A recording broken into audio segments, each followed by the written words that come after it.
রাধে রাধে নমস্কার। আরও একটি নতুন ভিডিওতে আপনাদের সকলকে স্বাগত জানাই। কেমন আছেন সবাই? আশা করি সবাই ভালো আছেন, সুস্থ আছেন। তো আজ বুধবার, এখন বাজে সকাল 9:30 মতো। তো সকাল সকাল আমার গোপীনাথের আজকে স্নান, শৃঙ্গার, পুজো, আরতি সব কিছু হয়ে গেছে। সকালে গোপীনাথের বাল্যভোগ লাগানো হয়ে গেছে। তো আজ সকালে গোপীনাথের বাল্যভোগে ফল ভোগ লাগিয়েছি। আর কাল রাত্রের কিছু বাসি অন্ন ছিল, তো সেই অন্নগুলোকেই আলু, টমাটোর, ধনেপাতা, কাঁচা লঙ্কা, শুকনো লঙ্কা, কালো জিরে দিয়ে ভালো করে ফ্রাই করে নিয়েছি। তো এই শীতকালে এমনভাবে বাসি অন্ন ফ্রাই করলে কিন্তু খেতে ভীষণ ভালো লাগে। তো সেই অন্ন ফ্রাই কিন্তু আমি ঠাকুরকে আর ভোগ লাগাবো না, কারণ বাসি জিনিস কিন্তু আমি ঠাকুরকে ভোগ লাগাই না। আর সেই অন্ন রান্না করার পর কিন্তু একবার ঠাকুরকে ভোগ লাগানো হয়ে গেছে। তো যে জিনিস রান্না করার পর একবার ঠাকুরকে ভোগ লাগানো হয়ে যায়, সেই জিনিস কিন্তু দুবারা আর ঠাকুরকে ভোগ লাগানো যায় না। তো যাই হোক, সেই বাসি অন্ন ফ্রাই করে আমরা সকালে সেই অন্নই প্রসাদ পেয়েছি। আর আজকে আমলকির আচার তৈরি করব। তো তার জন্য 1.5 কিলোর মতো আমলকি সিদ্ধ করে ভালো করে জল ফেলে দিয়ে ঠান্ডা হতে রেখে দিলাম। তো সকালে প্রসাদ পেয়ে আমরা রেডি হয়ে বেরিয়ে পড়েছি। তো আমরা এখন যাচ্ছি আমার বোনের বাড়িতে। তো আমার সে বোন অনেক দিন থেকে আমাদেরকে তাদের বাড়িতে যাওয়ার জন্য নিমন্ত্রণ করছিল। তো আমার গোপালকেও নিয়ে যাওয়ার জন্য বলছিল, কিন্তু আমি সময় করে উঠতে পারিনি তাদের বাড়িতে যাওয়ার জন্য। তো আজকে ভাবলাম যে আজকে যাবই তাদের বাড়িতে। তো আজকেও আমি ফ্রি আছি, কোনো কাজ নেই। তো আমরা সকালে বাল্যভোগ প্রসাদ পেয়ে রেডি হয়ে বেরিয়ে পড়লাম বাড়ি থেকে। তো তাদের বাড়ি খুব একটা বেশি দূরে নয়, পায়ে হেঁটে গেলে 10 মিনিটের মতো সময় লাগে, আর গাড়িতে গেলে 5 মিনিটেই পৌঁছে যাওয়া যায়। তো আমাদের বাড়ি পাল কলোনি আর তাদের বাড়ি শিব কলোনিতে, মানে আমাদের পাশের পাড়াতেই তারা থাকে। তো যাই হোক, তো আমরা পৌঁছে গেলাম। আর পৌঁছে গিয়েই আমার বোনের ঘরে ঢুকেই যেই আমার বোনের টেডি বিয়ারগুলো আমার গোপাল দেখেছে, সেই টেডি বিয়ারগুলো দেখে এত খুশি আমার গোপাল, তো সেই টেডি বিয়ারগুলোর সাথেই খেলতে আরম্ভ করে দিয়েছে। আর এদিকে আমি তাদের বাড়িতে এসেই দেখছি এত আলু সিদ্ধ করে রেখেছে। আমি বসে বসে আলু ছিলতে শুরু করে দিয়েছি। মানে আমার বোনের মা, মানে কাকিমা আজকে আলুর দম তৈরি করবে। আলুর দম আর তার সাথে আলুর পরোটা। তো আজকে আমরা দুপুরে এখানেই প্রসাদ পাবো। তো কাকিমা অনেক দিন থেকে আসার কথা বলছিল, মানে বোনের মা। আর এই বোনকে তো তোমাদেরকে আগে 2-3টে ভিডিওতে দেখিয়েছি। আমার বাড়িতে কোনো অকেশন হলে এই বোনকে আমি আগে নিমন্ত্রণ করি। তো আমার এই বোনের নাম হচ্ছে ললিতা। তো ললিতা আমার গোপালকে ভীষণ ভালোবাসে, তোমাদেরকেও দেখিয়েছি। ও প্রত্যেকটা আমাদের বাড়িতে অকেশনে আমরা যে কোনো পার্টি করলে আমার বোনকে কিন্তু আমরা নিয়েই করি সাথে। তো যাই হোক, তো সেই বোনের বাড়িতেই আজকে এসেছি। তো আজকে দুপুরে এখানে আমাদের প্রসাদ পাওয়ার নিমন্ত্রণ ছিল। তো কাকিমা না একটা নতুন চুলো তৈরি করিয়েছে। মানে আমার এই যে ব্রজবাসী বোনটা দেখতে পাচ্ছ, আমার বোনের মানে ললিতার বান্ধবী এটা। তো ললিতার বান্ধবী হলে আমারও বোন হবে। তো আমার এই ব্রজবাসী বোনটার মা এই মাটির চুলাটা তৈরি করে দিয়েছে। খুব সুন্দরভাবে মাটির চুলাটা তৈরি করা হয়েছে। তো আমরা কিন্তু এই রাধাকুণ্ডে সাধারণত বাঙালিরা যারা আছি তারা কিন্তু কেউই মাটির চুলাতে রান্না করি না। আর আমাদের বাড়িতে মানে বলতে গেলে কারো বাড়িতেই মাটির চুলা নেই। হ্যাঁ, এখন যদি কেউ শখ করে মাটির চুলা রাখতে চায় তাহলে রাখতে পারে, কিন্তু আমাদের এখানে সবারই ছোট্ট ছোট্ট বাড়ি, আর সবার বাড়ি মানে বদ্ধ বাড়ি। মানে খোলামেলা বাড়ি হলে মাটির চুলাতে রান্না করতে কোনো প্রবলেম নেই, কিন্তু বদ্ধ বাড়িতে যদি মাটির চুলাতে রান্না করা হয় তাহলে কিন্তু পুরো বাড়ি কালি হয়ে যাবে। তো অনেকে শখ করে তৈরি করে রাখে, তেমনি মানে কাকিমার খুব শখ হয়েছে বাড়িতে মাটির চুলা তৈরি করে রাখবে। মানে এমার্জেন্সিতে হয়তো গ্যাস শেষ হয়ে গেল, তখন মাটির চুলাতে রান্না করবে। আর আমাদের বাড়িতেও কিন্তু মাটির চুলা আছে। আমরা শীতকালে পিঠে খাওয়ার জন্য একটা মাটির চুলা তৈরি করে রেখেছিলাম, কিন্তু সেটা তোমাদেরকে দেখানো হয়নি। কিন্তু তোমাদেরকে খুব তাড়াতাড়ি দেখাবো সেই মাটির চুলাতে পিঠা তৈরি করে। তো সেই বোনের বাড়িতে এই ব্রজবাসী বোনটার মা এই মাটির চুলাটাকে তৈরি করে দিয়েছে। দেখো ব্রজবাসীরা কিভাবে মাটির চুলাটা তৈরি করেছে। আমরা বাঙালিরা যেভাবে মাটির চুলা তৈরি করি, ব্রজবাসীরা কিন্তু সেইভাবে মাটির চুলা তৈরি করে না। তারা কিন্তু মানে আমাদের কাজের সাথে তাদের কাজের কোনো মিল নেই। দেখতেই পাচ্ছ ব্রজবাসীরা কিভাবে মাটির চুলা তৈরি করে। আর এখানে মানে রাধাকুণ্ডে বলো, বৃন্দাবনে বলো, প্রত্যেকটা বাড়িতেই মানে প্রত্যেকটা ব্রজবাসী বাড়িতেই মাটির চুলা থাকবেই থাকবে। কারণ ব্রজবাসীরা কিন্তু গ্যাসে বানানো তৈরি রুটি ওরা খায় না, ওরা মাটির চুলাতে বানানো তৈরি রুটি ওরা খায়। বলে মাটির চুলাতে রুটি তৈরি করলে রুটি খেলে নাকি কোনো রকম গ্যাস অম্বল হবে না। এই জন্য ওরা কিন্তু যখনই রুটি তৈরি করে মাটির চুলাতেই কিন্তু রুটি তৈরি করে।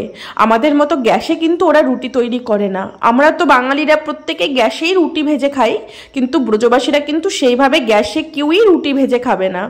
তো যাই হোক, তো সেই বোনের মা এই মাটির চুলাটাকে তৈরি করে দিয়েছে। তো দুদিন হয়ে গেল মাটির চুলাটা তৈরি করা। তো কাকিমার ইচ্ছে যে আমরা সবাই মিলে এসে এই মাটির চুলাতে প্রথম রান্না করে খেয়ে আমরা উদ্ঘাটন করে দেই চুলাটার। তো এই জন্য আজকে আরও আসা এদের বাড়িতে। তো যাই হোক, তো সেই ব্রজবাসী বোনটাও এসেছে, মানে আমার ললিতা বুনুর এটা বান্ধবী হয়। তো বুনুর বান্ধবী মানে তো আমারও বোন হয়। তো সেই বোনই নিজে হাতে আলুর পরোটা বানিয়েছে। তো দেখো কতগুলো আটা মেখে নিয়েছে। মানে ব্রজবাসীদের হাতের তৈরি রুটি, পরোটা বলো, রুটি বলো, খেতে কিন্তু ভীষণ টেস্টি হয়। আর আমরা যেভাবে রুটি তৈরি করি, ব্রজবাসীরা কিন্তু সেইভাবে রুটি তৈরি করে না। মানে আমাদের কাজের সাথে সত্যি কথা বলতে ওদের কাজের কোনো মিল নেই। ওরা রুটিটা খুব সুন্দর তৈরি করে। আমরা বাঙালিরা যেরকম ভাতটা খুব সুন্দর তৈরি করি, আমাদের বাঙালিদের মতো কিন্তু ব্রজবাসীরা ভাত তৈরি করতে পারে না। আমরা যেভাবে ঝরঝরে করে ভাত তৈরি করি, ব্রজবাসীরা কিন্তু ঝরঝরে করে আমাদের মতো ভাত তৈরি করতে পারে না। ওরা রুটিটাকে খুব সুন্দরভাবে তৈরি করে, কারণ ওরা 3 টাইমে রুটি খায়, সকালে, দুপুরে, সন্ধেবেলা। ওরা 3 টাইমে রুটি খাবে। আর আমরা বাঙালিরা তো রুটিতে অভ্যস্ত নই, আমাদেরকে তো 1 টাইম হলেও ভাত খেতেই হবে। তো যাই হোক, তো এখানে ও এখন আলুর পরোটা তৈরি করছে। প্রায় 2 কিলোর মতো আটা ও নিজে হাতে মেখে নিয়েছে, আর তার সাথে মানে বাটি আলু মেখে নিয়েছে। এইভাবে এতগুলো আলুর পরোটা ও নিজে তৈরি করেছে একা হাতে, খুব কম সময়ের মধ্যে। কারণ ওদের অভ্যস্ত না, মানে ওরা বাড়িতেও যখন এই মাটির চুলাতে রুটি তৈরি করে, পরোটা তৈরি করে, ওদের একটা অভ্যেস হয়ে গেছে এইসব তৈরি করা। মানে এত কম সময়ের মধ্যে 2 কিলো আটার পরোটা তৈরি করে ফেললো। আর ওদের হাতের পরোটা কিন্তু ভীষণ টেস্টি হয়। তো আমি ওকে বলছিলাম ললিতাকে যে যদি আলুর পরোটা তৈরি করতে হয় তো তোর ওই ব্রজবাসী বান্ধবীটাকে দিয়েই তৈরি করাবি। তো এই জন্য বুনু তার বান্ধবীটাকে ডেকে আলুর পরোটা তৈরি করিয়ে নিল। তো আলুর পরোটা তৈরি হয়ে গেছে। আর কাকিমা মানে বুনুর মা আলুর দম তৈরি করেছে, খুব সুন্দর আলুর দম তৈরি করে বুনুর মা। তো আমরা এখন ছাদে প্রসাদ পাবো। তো আলুর দমও তৈরি হয়ে গেছে, পরোটাও তৈরি হয়ে গেছে। তো বুনু এখন নিচে গিয়ে ঠাকুরকে ভোগ লাগাবে। তো আমরা যাই কিছু করি, সত্যি কথা বলতে ভগবানকে মাঝখানে রেখেই আমাদের করতে হয়। যা কিছু খাই না কেন, যা কিছু প্রসাদ পাই, ভগবানকে ভোগ লাগিয়ে তবেই আমরা প্রসাদ পাবো। তো দেখো কতগুলো আলুর পরোটা তৈরি হয়েছে।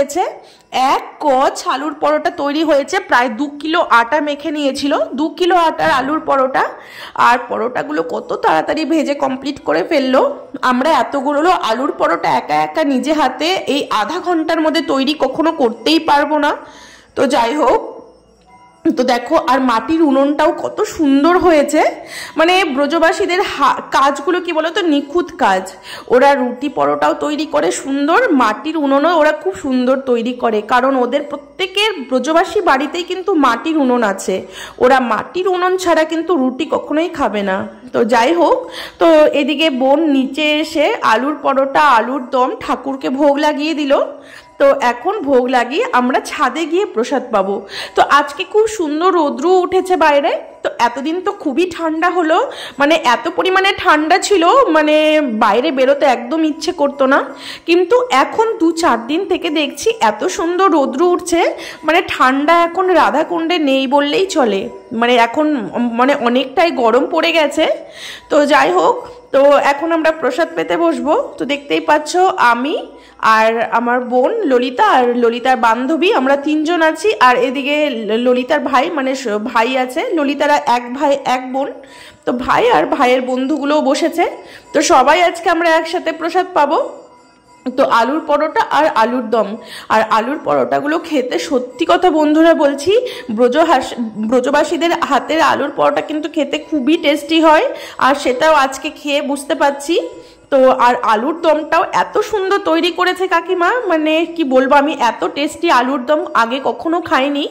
মানে এই কাকিমার হাতে রান্না আমি আগে খেয়েছি, কিন্তু আলুর দমটা খাওয়া ছিল না আমার। আমি বাঁধাকপির তরকারি খেয়েছি, অন্য সবজি খেয়েছি, কিন্তু এই আলুর দম কাকিমার হাতে আজ প্রথম খেলাম। তো এই বোনটা কিন্তু প্রথমে আমাদের বাড়ির পাশেই ভাড়া থাকতো। এই কাকিমা আর বোন, আর বোনের একটা ভাই আছে, মা বাবা, মানে ওরা ফ্যামিলিতে 4 জন। আগে আমাদের বাড়ির ঠিক পাশেই একটা বাড়ি পরেই ভাড়া থাকতো। তো এই বাড়িটা নতুন হয়েছে, এই 1 মাস হলো গৃহপ্রবেশ করেছে। তো আমি এই বোনের বাড়ি গৃহপ্রবেশের ভিডিও তোমাদের সাথে শেয়ার করেছি। তো দেখো এই যে বোনেদের বাড়িটা 50 গজ জায়গার উপরে এত সুন্দর একটা ছোট্ট ফ্ল্যাট করে নিয়েছে, মানে খুবই সুন্দর। আর রাধাকুণ্ডে ব্রজধামে থাকার মতো মাথার ওপরে একটা ছাদ হলে আর কি চাই বলো। ব্রজধামে একটুখানি জায়গা যদি পাওয়া যায় তার উপরে সৌভাগ্য আর কি হতে পারে। তো বোনেরা অনেক দিন আগেই এখানে এসেছে, প্রায় 2013 সালে এই রাধাকুণ্ডে এসেছে। আর রাধাকুণ্ডে এসে আজ প্রায় 10 বছর পর এসে বোনেদের বাড়ি কমপ্লিট হয়ে গেল। তো যাই হোক, আমরা আলুর পরোটা প্রসাদ পেলাম। আলুর পরোটা প্রসাদ পেয়ে এখন আমরা ফুচকা খেতে বসেছি। তো আমাদের সবার কিন্তু প্রিয় একটা ফুচকা। তো বাইরে আমরা ফুচকা খেতে যাই না এখানে খুব একটা, কারণ এখানে ব্রজবাসীরা না ফুচকা খুব একটা ভালো তৈরি করতে পারে না। তো এই জন্য আমরা কি করি, ফুচকা খাওয়ার ইচ্ছে হলেই বাড়িতেই তৈরি করে খাই। আর আমি খুব সুন্দর ফুচকা বানাতে পারি, কিন্তু আজকে আমরা কেউ বাড়িতে ফুচকা বানাইনি, এটা রেডিমেড ফুচকা কিনে এনে বাড়িতে ফ্রাই করে নিয়েছি। আর বাড়িতে আমি ময়দা দিয়ে সুজি দিয়ে নিজে হাতে ভালো সুন্দর ফুচকা তৈরি করি, কিন্তু আজকে সময় ছিল না বলে আমি আর নিজে হাতে ফুচকা তৈরি করিনি। এই ফুচকাগুলো রেডিমেড কিনে আনা হয়েছিল, আর সেগুলোই বাড়িতে এনে ফ্রাই করে সেগুলো আমরা সবাই মিলে খাচ্ছি। আর আলু মাখাটার জলটা আমরা বাড়িতেই তৈরি করে নিয়েছি। তো যাই হোক, তো দেখতেই পাচ্ছ এটা হচ্ছে শিব কলোনি। তো তোমাদেরকে একবার দেখিয়ে দেই। এই শিব কলোনিতে এক সময় মানে মাঠ আর এখানে ধানের জমি ছিল। আমরা এখানে ব্রজধামে আসার পরও দেখেছি এখানে শুধু জমি আর জমি। সেই জমি এই 10 বছরের মধ্যে পুরো জমি বিক্রি হয়ে সব বাড়ি হয়ে যাচ্ছে নতুন নতুন।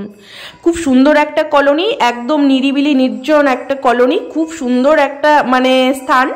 তো যাই হোক, তো আমরা বোনের বাড়িতে সব প্রসাদ পেয়ে সবাই মিলে খুবও আনন্দ করেছি। আনন্দ করে বাড়ি চলে এলাম। বাড়ি এসে আমার গোপালকে দেখো, আমার গোপাল আমার সিঁদুরের কৌটাটা নিয়ে নিজে নিজে সিঁদুর পড়তে লেগে গেছে। মানে এত ট্যাটন আমার গোপাল, দেখো যা কিছু আমরা করব সেটাকেই ফলো করে। তো যাই হোক, আজকের ভিডিওটা এখানে শেষ করছি, আবার দেখা হবে পরের ভিডিওতে। সবাই ভালো থাকবেন, সুস্থ থাকবেন। রাধে রাধে।